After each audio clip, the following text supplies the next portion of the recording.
Now, your News 8 forecast first. Good evening. We've got a nice clearing sky with a lot of stars overhead right now, and we'll have a quiet overnight. Turning chilly, though, right now, sitting at 32 degrees in Rochester, Dansville 32 degrees as well. Penn 33 degrees right now. That clear sky will help us fall into the low and mid-20s by tomorrow morning. Starting with lots of sun, we'll end with more clouds, but we stay dry. Talking about a warm-up coming up. News 8 at 11 starts now. Now on News 8. I'm John Kutchko reporting live in Atlanta. This is the eve of the Final Four. What do the Syracuse players have to say? The story coming up next. Locally, residents shaken after a woman's found dead in an apartment on Rochester's Park Avenue. And the works of abolitionist Frederick Douglass are now at your fingertips thanks to St. John Fisher College. From WROC in Rochester, this is News 8 at 11 in high definition. Good evening, everyone. The stage is set for the Final Four. Yeah, this time tomorrow, we're all going to be tuned in here to WROC TV watching Syracuse take on Michigan in the national semifinal. It's a game you can only see here, and we are with the Orange. Let's check in with Sports Director John Kutchko, who reports live tonight from Atlanta. Hi, John. Good evening, guys. It is the calm before the storm, the Final Four storm. I'm reporting live outside the Georgia Dome here in Atlanta. Tomorrow night at this time, this place will be packed. It'll be a wild atmosphere. Now, you know, Syracuse has been here since Tuesday night. The players hadn't talked publicly about the game until this afternoon. Now, yesterday, Syracuse head coach Jim Boeheim confessed he was a bit surprised that his team got this far to the Final Four. Today, I posed that question to some of the players. Oh, yeah, it's definitely settled in. We're not surprised. We played great competition all year in the Big East. Every team in the Big East is a great team that could have pulled anything out in this NCAA tournament. And we know if we play hard and play together like we did in the beginning of the year, we would be here regardless. I won't say surprised, but, you have your doubts. You're very optimistic, especially when you're losing. Throughout the beginning of the season, I was thinking Final Four. And then, as we struggled, I still kept faith, was hoping that we would make it, and as the tournament, got started, I really had a lot of confidence that we will make it. I wouldn't say surprised because I know our team can be as good as we want to be, and we got some real good early wins. We the only team to beat Louisville at home. We were the only team to beat Arkansas at home. So I knew we had some talent and we could win big games. So at the Final Four, I wasn't really thinking that far ahead. But us being here, I wouldn't say that I'm surprised. It is the Michigan Wolverines who are favored by 2 points in tomorrow night's semifinal game, and we invite you to keep it right here. After the game, I'll be reporting live outside the Georgia Dome for complete post-game reaction, win or lose, from Syracuse. I'm John Kutchko reporting live at the Final Four. Back to you guys in Rochester. All right. Thanks, John. Now, John's going to be working hard all weekend, but another man working hard is CBS play-by-play man Jim Nantz. He'll be calling the game tomorrow night, and earlier tonight he told John he's not surprised SU's here despite losing 4 of their last 5 regular games. People saying, oh, they're going to get knocked out in the first round of the tournament. I was saying, not so fast, my friend. And here they are, chance to win the championship. And members of the SU Alumni Club of Rochester are counting down the hours until the Orange take the court. Vanessa Herring continues our team coverage. I've been out of school 50 years, but I still love Syracuse, and I can't wait till tomorrow night. Lee Kirk is one of more than 100 members of the Syracuse Alumni Club of Rochester. The group is meeting here at the Back Nine Grill in Pittsburgh to watch the Orange take on Michigan in the Final Four. We are so excited that we wish it was tonight, and we hope that tomorrow night is not the last night, because I'm sure we all want to be back here Monday night. The Orange have bar owners excited as well. The team's success has meant a spike in business, and if the Orange wins Saturday night, bar owners are sure to bring in a lot of green. With Syracuse winning, it's only been a bonus, a plus, and like I said, it's going to be crazy. We're excited. We're hoping they win so we can have all the fans back Monday. Kirk says the tournament has been all about school spirit for him.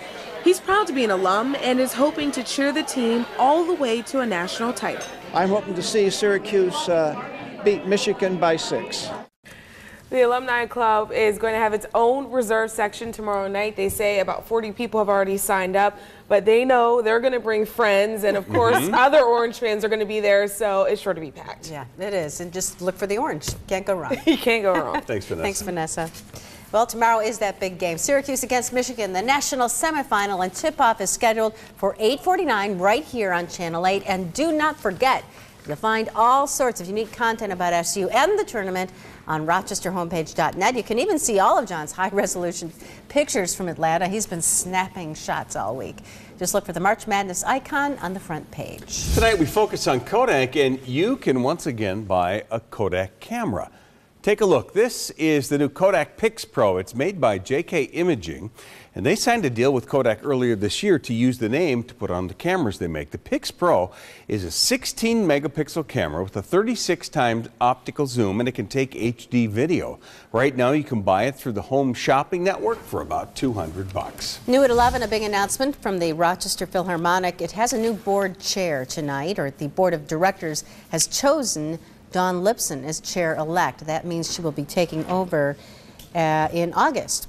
Lipson has been a part of the RPO's board since 1999. She served as president from 1999 to 2003. Her new role will become effective September 1st when the current chair's term is over. Her term will last 2 years. I'm going to get you up to speed on a story out of Canandaigua where a man's been charged with raping 2 teenage girls. 32-year-old Robert Bahoon is facing third-degree rape charges. Police say he gave alcohol and prescription drugs to 2 girls who were 15 and 16 and then later had sex with them.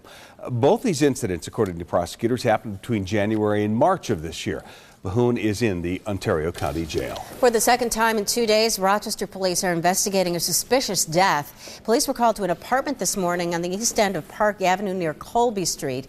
They found a 34-year-old woman unresponsive inside one of the apartments in that duplex. Police are not releasing details on her identity or exactly how she died.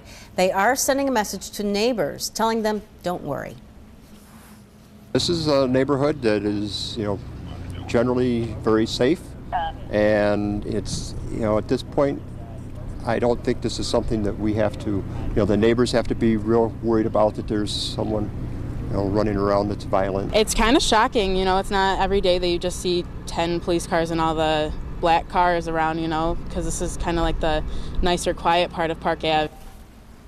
Police would not say whether the woman lived at that location. If you have any information, you're asked to call Rochester Police.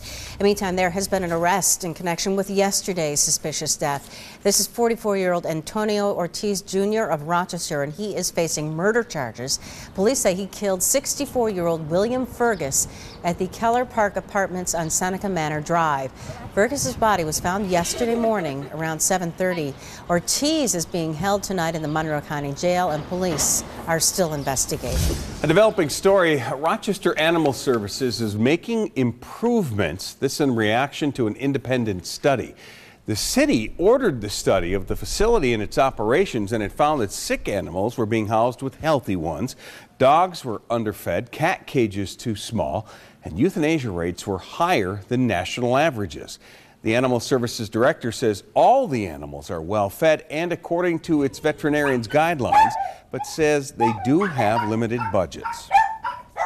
We are and have been trying to do perhaps more than we need to do or should do, and so part of this and the wake of this report is going to be, really reviewing what those functions are and potentially eliminating those functions that aren't part of our core responsibilities. Now, this report did highlight the facility's staff as being well trained and great at customer service.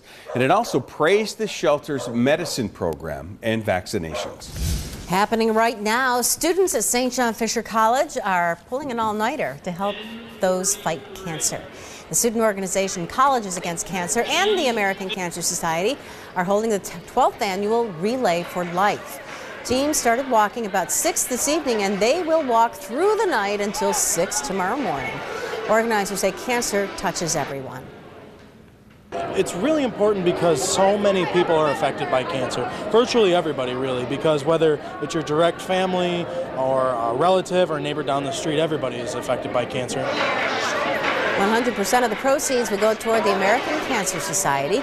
Community service is a key part of college life at St. John Fisher. The Relay for Life fits right in with that mission. Still to come on News 8, a piece of history now at our fingertips. We're going to show you how you can access the works of Frederick Douglass. Right now. Starting to seem like the Yankee shortstop is a jinxed position this year. Thad Brown explains why in sports. The second hit batter. That didn't look very nice. What is nice is the weather heading our way starting now. Take a look at the almanac. 45 for a high today, although there was a bit of a chill. 34 for a low. We warm up a little bit this weekend. See how warm we get coming up next. You're watching the team you can trust. Kevin Doran, Maureen McGuire, Rochester's most accurate forecast with Chief Meteorologist Scott Hetzko and Sports Director John Kutchko. This is News 8 at 11 in high definition.